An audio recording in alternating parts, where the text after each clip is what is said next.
Et salut à tous, j'espère que vous allez bien. Bienvenue dans cette Car Manager Manchester United. Aujourd'hui, un seul programme parce que oui, c'est la fin de la saison 1 avec Manchester.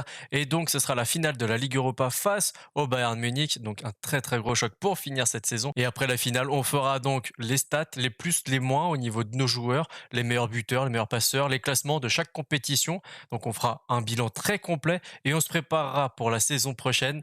Donc c'est parti. Aujourd'hui, vous pourriez clore en beauté une saison déjà exceptionnelle avec le triplé Carabao Cup, Premier League et Emirates. Et une question beaucoup trop longue, donc est-ce que le quadruplé est-il possible? Tout est possible pour cette équipe, il ne faut pas se poser de limites. On n'a pas peur de l'adversaire, même si on doit le respecter, faut quand même y penser. Vous allez affronter une équipe solide en finale, donc le Bayern Munich. Comment allez-vous gérer la fatigue accumulée?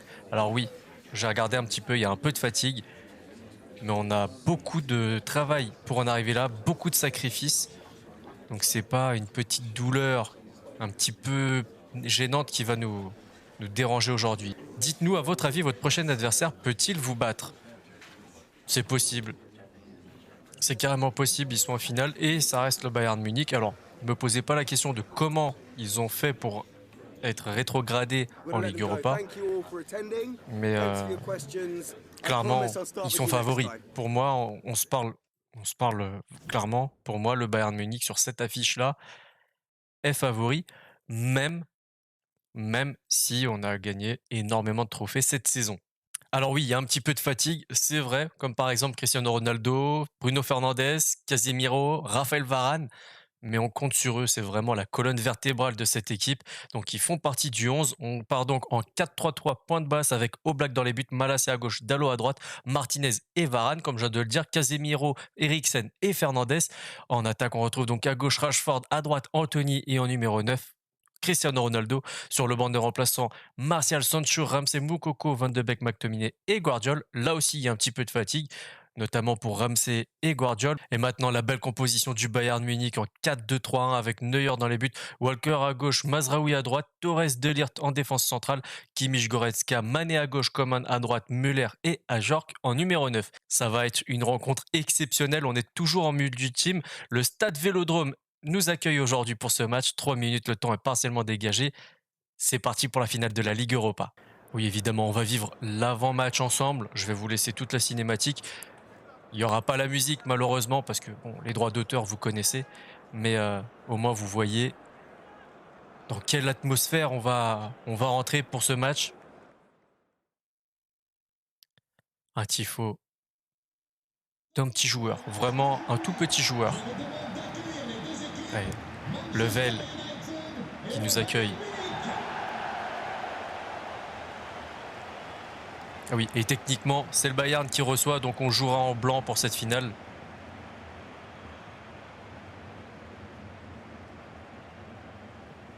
Et donc le Bayern a joué contre la Lazio, Leipzig et Monaco. Et nous, donc, le Dynamo et j'ai même pas eu le temps de voir le reste. Mais ça va vite aujourd'hui. Les questions, les affiches, ça y va, hein.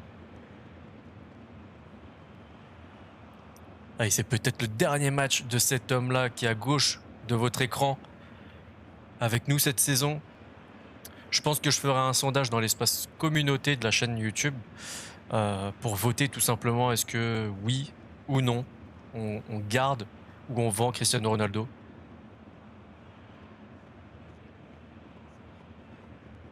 Après, si lui, de lui-même, il vient nous voir en nous disant ça y est, c'était cool, mais maintenant je passe à autre chose, on peut pas lui refuser un départ. Pau Torres, Kimmich, Goretzka, ouais, une belle équipe, hein. Ajorc. Ajorc, je crois que c'est l'attaquant strasbourgeois. Walker à gauche. Est-ce qu'on a les bancs? Ça peut être intéressant d'avoir les bancs. Alors là, pour l'instant, on a un bug. Pour l'instant, on a... Ok, c'est bon, c'est passé. Donc on n'a pas les bancs. C'est dommage.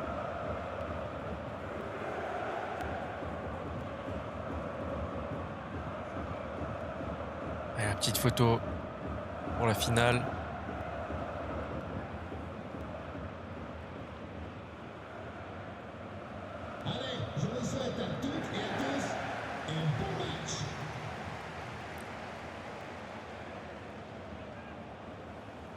Ça va être très, très dur. Je pense que ce match-là va être très, très compliqué à négocier.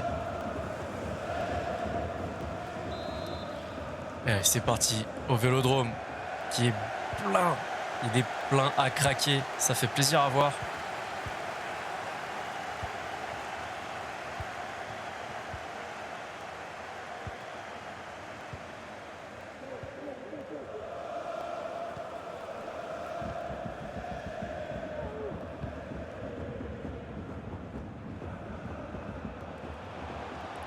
Oui, il faut prendre la profondeur, Anthony. Ce serait pas mal. Ce serait pas mal. Ça serait dommage. Yes. Un CSC de Pau Torres. Ça commence très très bien pour nous. Par contre, Pau Torres, faudra qu'on lui mette la pression parce qu'à mon avis, ça va commencer à gamberger. Ah ouais, là c'est dur. Tu fais ça en finale, à mon avis. Je pense que tes coéquipiers, ils te regardent un peu de travers. Sauf si derrière, tu mets doublé. Et là, par contre... Mais bon, en l'occurrence, pour l'instant, c'est pas le cas.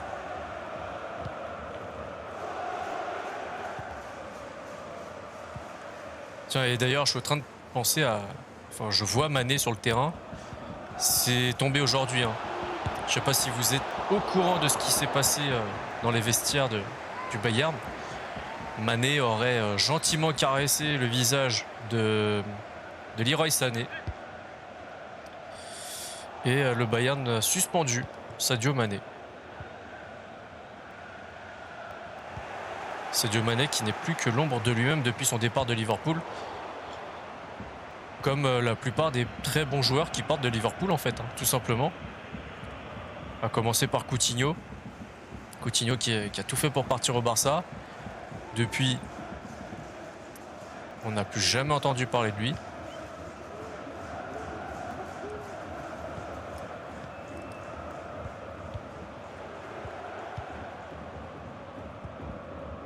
Wijnaldum, un autre joueur qui est parti de Liverpool pour le PSG notamment. Bon, après lui, le pauvre, à la Roma, il s'est cassé la jambe ou la cheville, je sais plus trop. Donc bon, pas trop de sa faute, on va dire.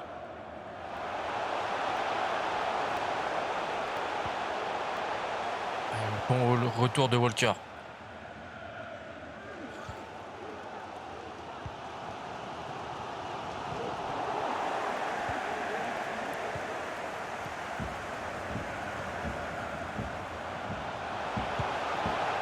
Allez, dans les gants de Neuer.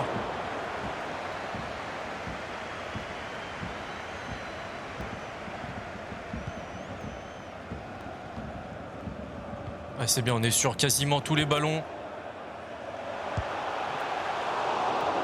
C'est pas mal, on met la pression. Ça se passe pas trop mal pour le moment.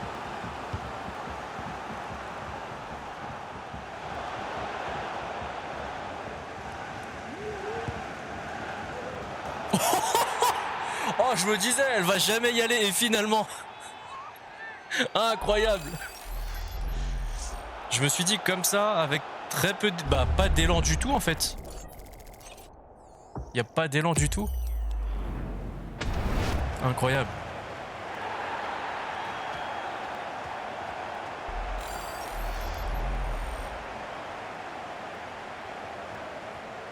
Ah ouais, là, pour l'instant, le match, il se déroule parfaitement.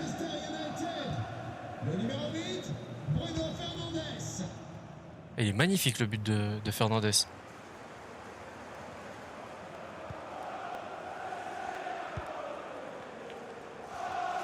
Allez, une petite minute supplémentaire.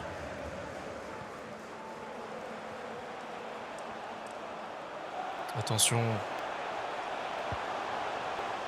Non. Ouais, très bon retour de Martinez. Et c'est la mi-temps, 2-0. On mène et on a plutôt bien joué. Alors oui, on a très bien joué dans cette première mi-temps, mais la possession est clairement pour eux, 63-37. 2 tirs, 50% de précision pour le Bayern, 4 tirs, 100% de précision pour nous, dont 2 buts et très beau but de Bruno Fernandes. Le premier, c'est un CSC de Pau Torres, il faut pas l'oublier. Donc expected goals à 0,7 contre 0,8, 46 passes du côté du Bayern contre 37 pour nous. Maintenant, la précision de passe à 89 contre 86 pour nous, c'est plutôt pas mal. Du côté de la fatigue, on a un Ronaldo et un Bruno Fernandes qui commencent vraiment à fatiguer. Varane en charnière centrale, là aussi. Il va falloir penser au changement d'ici quelques minutes. Maintenant, place à la deuxième mi-temps et on espère continuer comme ça parce que clairement, c'est un match très très agréable, sachant que c'est une finale.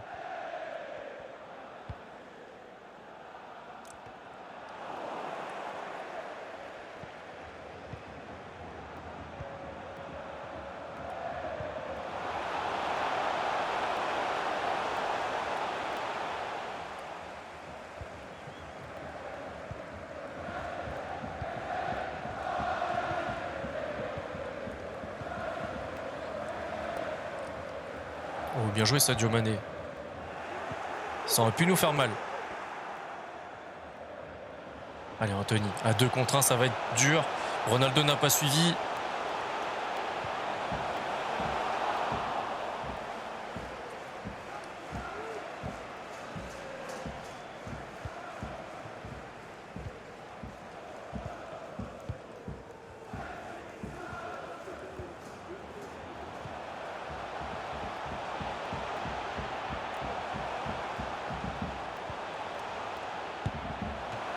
Oh là là, la rêve réflexe de Yann Oblak et on va en profiter, on va faire des changements.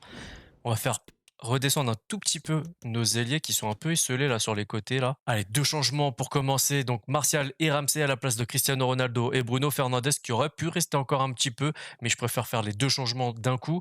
Ensuite, on aura sûrement Varane qui cédera sa place à Guardiola et après, pourquoi pas un Anthony qui cédera la place à Moukoko, histoire de faire un petit clin d'œil de l'ancien Dortmund contre le Bayern.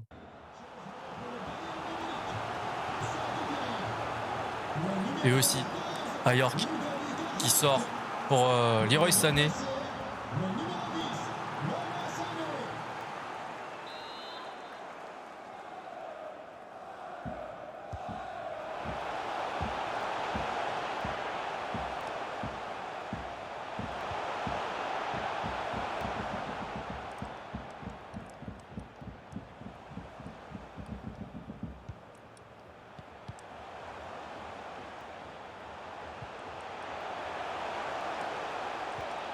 Ah, dommage.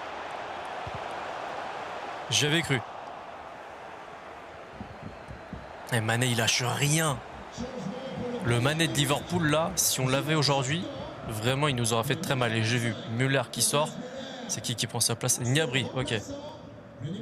C'est une équipe incroyable aussi, le Bayern. Oh là là, Mané.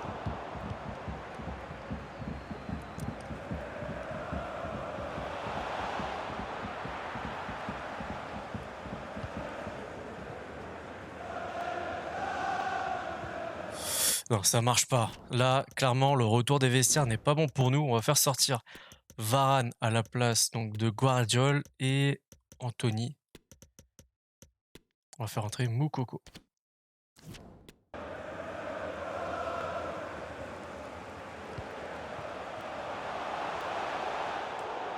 Tiens, et on va faire autre chose aussi. Je suis en train d'y penser. On va inverser Rashford et Martial, ça marche très bien aussi.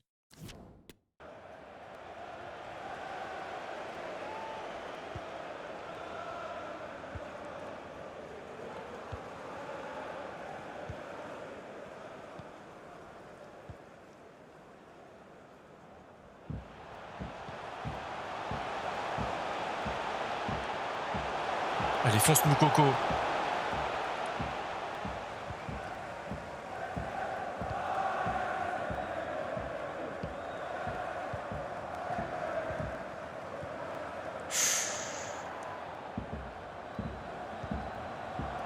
Ah, ils vont faire en sorte de sauver l'honneur au minimum.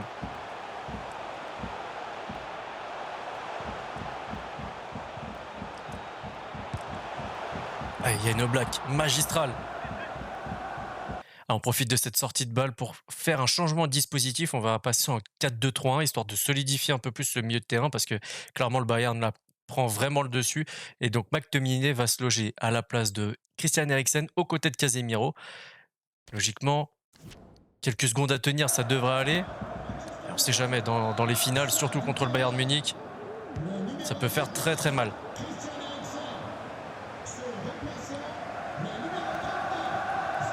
Ah dommage, on aurait pu faire une spéciale Moukoko. Sur corner, dégagement et but de Moukoko. Et yes, on la gagne, cette Ligue Europa 2-0 face au grand Bayern Munich qui, bizarrement, a un peu défailli aujourd'hui. Ah, ils peuvent être fiers de la saison qu'ils ont faite, clairement. Et je pense, en fait, je pense qu'on peut le remercier lui aussi, Pau Torres. Parce que ça a dû faire gamberger un petit peu tout le reste de l'équipe. Et quand tu entames une finale de cette manière-là, psychologiquement, je pense que ça peut être très très dur de retourner la situation, mentalement en tout cas.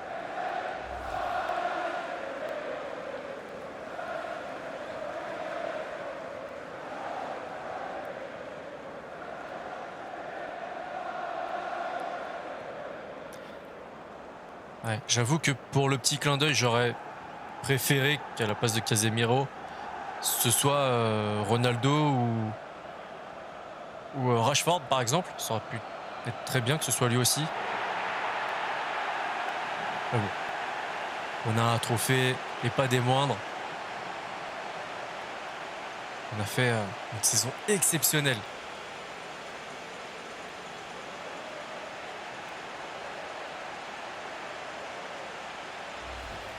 Allez, on regarde très rapidement les stats. 62-38 pour la possession, ça n'a pas forcément bougé. 4 tirs, donc on n'a pas tiré en deuxième mi-temps. C'est quand même quelque chose d'intéressant à noter. Et le Bayern a tiré 2 fois, 75% de précision de tir pour le coup, 0,9 expected goals contre 0,8, 89 passes contre 61, 89% de précision de passe contre 85. Clairement, le Bayern a beaucoup mieux joué que nous si on regarde les stats pures. Mais derrière, on a été plus opportuniste et plus incisif. Donc, on a remporté ce très beau match. Allez, le top 3 des pires joueurs du Bayern Munich, c'est Ludovic Ayerk avec un 5,8 à égalité avec Serge Gnabry. Leroy Sané avec un 5,9 et Kingsley Coman qui prend un 6,1. Et le top 4 du Bayern Munich, c'est Mazraoui, homme du match, qui prend un 7,4. Sadio Mané à égalité avec Kyle Walker qui prennent un 7,1 et Pau Torres, étonnamment le joueur qui a marqué un CSC, prend un 6,8. Et maintenant on va s'intéresser aux notes de nos joueurs. Jacob Ramsey prend un 5,7. Martial un 5,9, Guardiol, McTominay, Moukoko et Anthony prennent un 6, Eriksen 6,1, Rashford 6,2 tout comme Cristiano Ronaldo, 6,4 pour Varane, Malacia, Jan Oblak, Casemiro prennent un 6,6, Martinez 6,7, Fernandez le buteur et très très beau but prend un 6,8, Dalot lui prend la note de 7. Donc un match, si on regarde vraiment très moyen dans les notes, mais bon, ce qui compte c'est le résultat final. Maintenant on va faire la petite interview d'après-match. Just a couple of questions for you. Allez, petite question. Qu'est-ce qu'on va nous dire? Tout le monde a été impressionné par la confiance affichée par vos joueurs. Vous attendiez-vous à une victoire large en finale face à votre adversaire? C'est un grand pas pour nous. On aime tous notre équipe et j'espère que dans les moments difficiles, on saura s'inspirer des moments comme ça pour aller de l'avant. Les joueurs ont été incroyables, c'est vrai. Votre équipe a tout gagné cette saison sur le plan national et vous avez ajouté cela, l'Europa League, pour signer un quadruplé.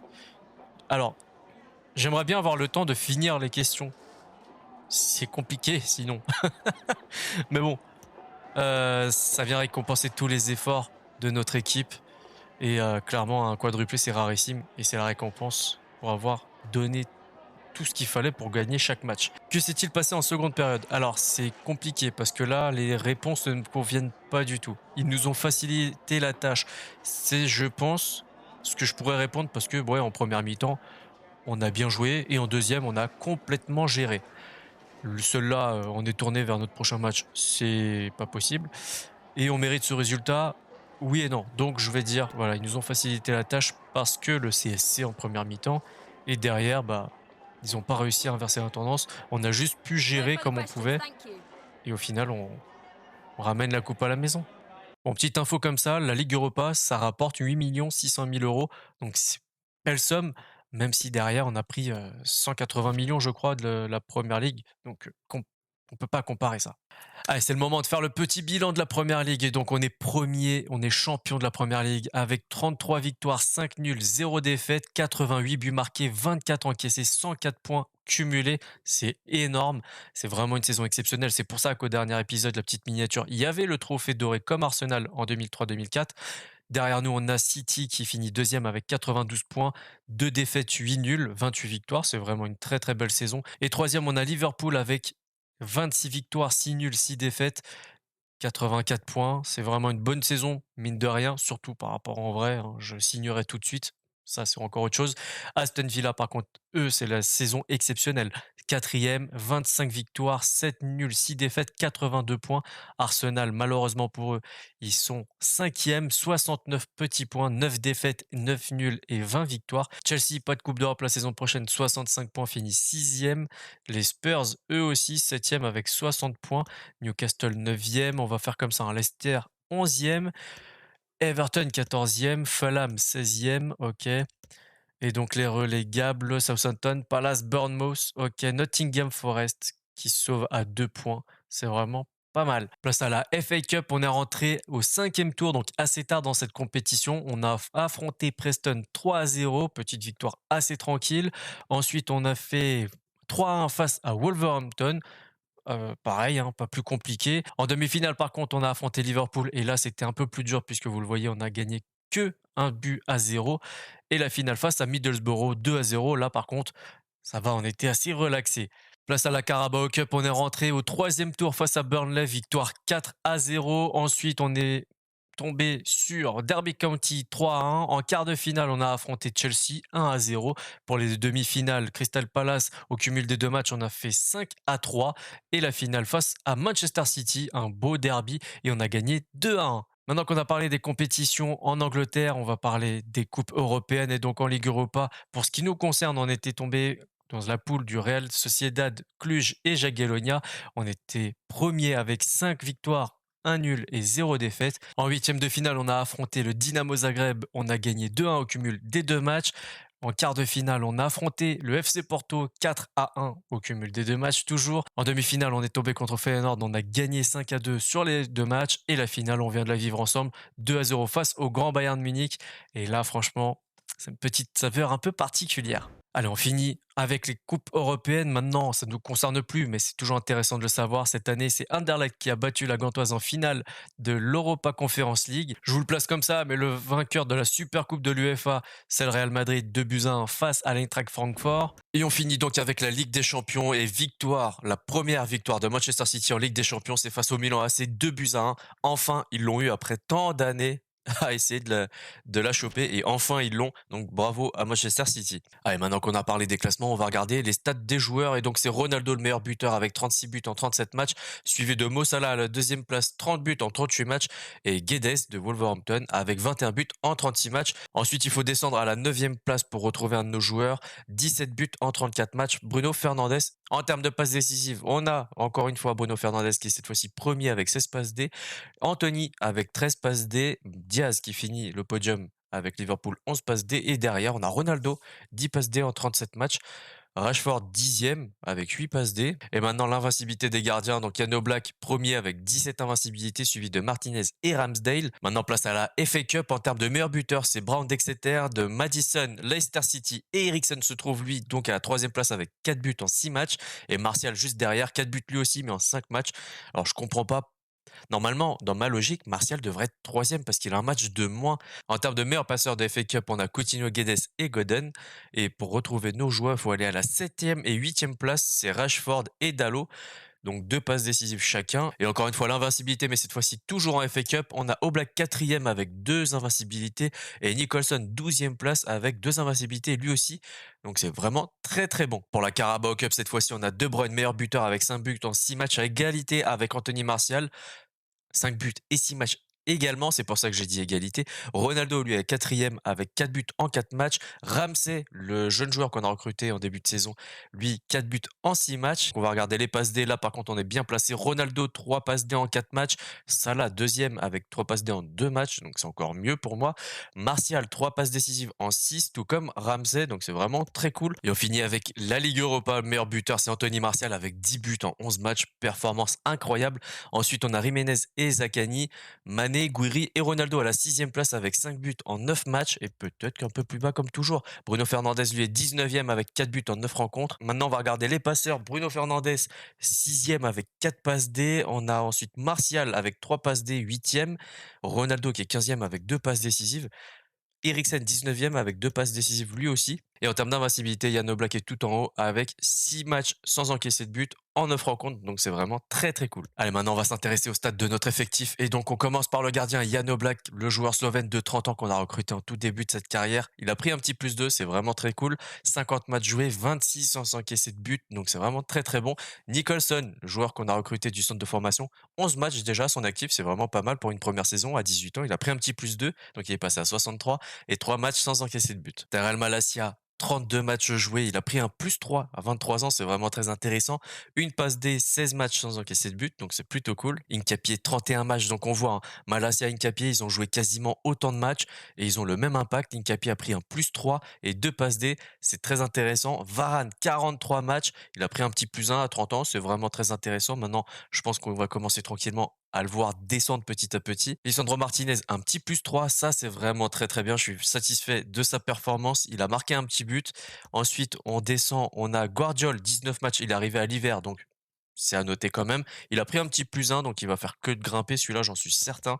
Max Killman, 29 matchs, il a pris un plus 2, il a fait quelques rencontres, notamment en Première Ligue, 14 matchs en Première Ligue, c'est vraiment très bien. Diogo Dalot, 34 matchs, 5 passes décisives, il a pris un plus 3, le Portugais, il est très très bon, il a effacé quand même un petit peu Wan-Bissaka, on va regarder, que lui quand même, mine de rien, je pensais qu'il avait joué un petit peu moins que ça, il a joué 29 matchs, 3 passes D, donc c'est vraiment très intéressant aussi, un petit plus 2, donc on va continuer à voir si on bosse avec lui pour la saison prochaine. Allez, Casemiro, 49 matchs, là ça commence à chanter, hein, surtout à 31 ans, 2 buts et 3 passes D, performance incroyable cette saison. Il a pas pris de plus, mais il a pas pris de moins, donc c'est très intéressant quand même à ce niveau-là.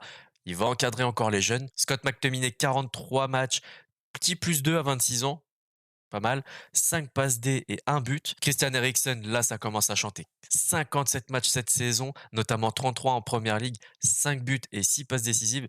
Honnêtement, je pensais pas qu'il avait fait autant de matchs et qu'il avait performé autant, mais c'est cool. Pas de plus, pas de moins, c'est l'essentiel. Il va, tout comme Casemiro, encadrer les jeunes. Ramsey, 54 matchs à 22 ans. Ça fait plaisir. 12 buts et 8 passes D. Il a pris un petit plus 2, il est passé à 77. Donny Van de Beek, 50 matchs. Je m'en rendais pas compte. Honnêtement, je vais vous dire, Eriksen et Van de Beek, je pensais vraiment pas qu'ils avaient autant joué. Donc 5 buts et 5 passes D. Il a pris un plus 2. Honnêtement, je me rends compte qu'on a pas mal de milieux de terrain à plus de 50 matchs. Et ça commence à faire beaucoup. Et je me dis que bah, je vais peut-être pas les vendre. Faudra qu'on en rediscute la saison prochaine. Bruno Fernandes, 49 matchs, 21 buts et 21 passes D. Vous vous rendez pas compte de la statistique, clairement. Il a pas pris de plus, il a pas pris de moins, mais il est à 86 et ça fait plaisir. Bjorn Kuipers, un petit jeune du centre de formation qui a joué 9 petits matchs, un petit peu en FA Cup, un petit peu en Europa League, un petit peu en Premier League, un match de Carabao Cup, donc c'est vraiment très très intéressant pour un joueur de 17 ans. Il a pris un petit plus 2, dont 2 passes décisives. C'est cool. Garnacho, 24 matchs, 3 buts et 2 passes D. Il a pris un plus 2, il est qu'à 66. On va peut-être essayer de le faire évoluer un petit peu plus la saison prochaine. Elanga, 26 matchs, 1 but et une passe décisive. Un petit plus 2, 76 de général. Marcus Rashford, 48 matchs, 12 passes D, 12 buts. Incroyable, vraiment très très bon. J'en attends davantage de lui. Vous le savez, parce qu'il va sûrement prendre la place de Ronaldo en numéro 9. Ça reste à voir, hein, comme je l'ai dit. Il a pris un petit plus 2, 83 de général à 25 ans. On va continuer avec lui, c'est une certitude. Jadon Sancho, un joueur où j'ai eu un petit peu plus de mal.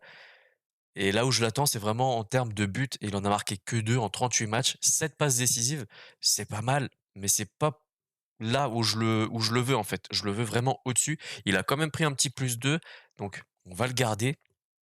Anthony, 43 matchs, 9 buts, 13 passes D. Voilà, c'est à peu près ces standards-là, même si j'aimerais bien qu'il atteigne au moins la barre des 10-12 buts par saison, ça aurait été cool. Mais il a pris un petit plus 2 pour une première saison en Angleterre, c'est très très bien. Donc il faut qu'il continue ainsi et on verra ce qui se passe l'année prochaine. Youssoupha Moukoko, la pépite qu'on a recrutée cette saison, on ne pouvait pas passer à côté. 6 millions et vous voyez le rendement, 25 matchs, 6 buts et une passe D. Il a pris un petit plus 1, il est passé à 72 et à mon avis, il va chatouiller les chevilles d'Anthony un peu plus souvent parce que là, la concurrence, elle va être très très dure. Allez, Anthony Martial maintenant, le joueur qu'on voulait vendre en tout début de saison. Et pourtant, regardez, 27 buts, 10 passes décisives. Là, on se pose des questions. Est-ce que vraiment on doit le vendre? Il a pris un plus 2, il est passé à 82 de général. Honnêtement, là, c'est vrai que moi, dans mon optique, je sais que ça y est. Pour moi, ça y est, on va le vendre parce qu'il faut qu'on dégraisse. Vous le voyez, on a 10 attaquants, 14 milieux, 16 défenseurs. Il faut vraiment qu'on dégraisse. Mais non, ça c'est à contre-cœur. Je le vends, c'est à contre-cœur, mais on va devoir le faire de toute façon. Cristiano Ronaldo, là, c'est la stat qui fait mal au cœur quand même pour les amoureux du football. Un petit -3, il est passé à 87 de général. Par contre, 52 matchs, 45 buts, 15 passes décisives. Incroyable. Donc là, pareil, Ronaldo, 38 ans, est-ce qu'on finit vraiment avec lui jusqu'à sa retraite? Ou est-ce qu'on lui dit: «Bon écoute, maintenant, va où tu veux» et bon après c'est vrai, c'est assez compliqué parce que c'est une grosse page de l'histoire du football qui se tourne à Manchester. Mais bon, il suffit de lire ce petit livre-là, je sais pas si vous le voyez correctement, «Manager pour gagner», donc «Leading» en anglais, de Alex Ferguson avec Michael Moritz. Ça raconte de ses débuts à la fin, en fait, de son aventure d'entraîneur et il le dit clairement. Tous les grands joueurs qui sont passés par Manchester, ils étaient importants. Van Nistelrooy, Giggs, Kanto, tous ces joueurs-là, mais aucun joueur n'a été au-dessus du club. Donc il va falloir faire des choix et c'est pour ça que le prochain épisode sera là. Bon les amis, je sais, je vous avais dit pas de sélection pour cette carrière manager, mais là on a quand même l'équipe de France qui nous propose le poste. Ah, j'avoue que ça donne envie quand même. Bon, on a encore un petit peu de délai pour répondre à cette question-là. Elle expire le 11 août, donc on aura encore le prochain épisode. Donc je vous demande maintenant, si on prend le poste de sélectionneur de l'équipe de France, oui ou non, vous me le dites dans l'espace commentaire. Bon, on a fait les stats, on a fait les classements, mais on n'a pas fait nos objectifs à nous en tant que coach. Donc on va s'y atteler dès maintenant. En termes de développement de jeunes, on a signé 3 joueurs de moins de 20 ans avec un meilleur potentiel que la moyenne des joueurs de notre effectif actuel. Et pour la saison prochaine, il nous demande de signer 2 joueurs dans l'équipe senior et de les aligner dans au moins 10 matchs en tant que titulaire ou remplaçant dans la prochaine saison. Bon, c'est faisable. Par exemple, Nicholson, le gardien de but, mais va falloir faire très attention parce que si on veut avoir une saison au moins aussi bien que celle-ci, même si ça va être très compliqué, je vous l'accorde, bah, il va falloir les choisir précisément ces joueurs-là et dans certains matchs seulement. Ça peut pas être dans des matchs clés, donc on va y réfléchir ensemble. En termes de rayonnement de la marque, on nous a demandé de faire 5 matchs consécutifs sans encaisser de but à l'extérieur. Malheureusement, on a réussi qu'à en faire 3 de suite et on a remplacé 3 joueurs, donc ça avec le mercato, c'était assez facile. En termes financiers, on a réussi à sortir une marge bénéficiaire de 300 millions d'euros. Bon après avec une marque comme Manchester United et des ventes comme les ventes de maillots, des billets et cetera, ça va assez bien à faire. Pour le succès national, il fallait se qualifier en Ligue des Champions, donc remettre notre club à sa place tout simplement. Donc c'est chose faite et remporter la FA Cup. Donc pareil, on l'a remporté, donc c'est plutôt cool. Et en succès continental, il fallait remporter la Ligue Europa. C'est chose faite. Donc le contrat est quasiment signé partout, sauf pour les matchs à l'extérieur. Malheureusement, on peut pas tout réussir à chaque fois. Et nous voilà pour cette fin de saison. On a un bilan très général qui est là.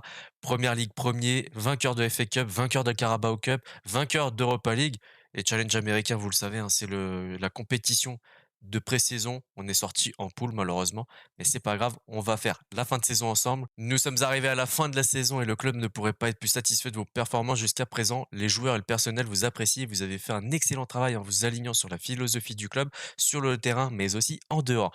Nous serons ravis de vous compter parmi nous la prochaine saison. Cordialement, le conseil d'administration. Évidemment qu'on va rester. Et voilà, c'est fini pour aujourd'hui. Si cet épisode vous a plu, le petit like, le partage, le commentaire. N'oubliez pas d'activer la petite cloche pour recevoir toutes les notifications. D'ici là, prenez soin de vous, prenez soin des vôtres. À la prochaine. Ciao, ciao.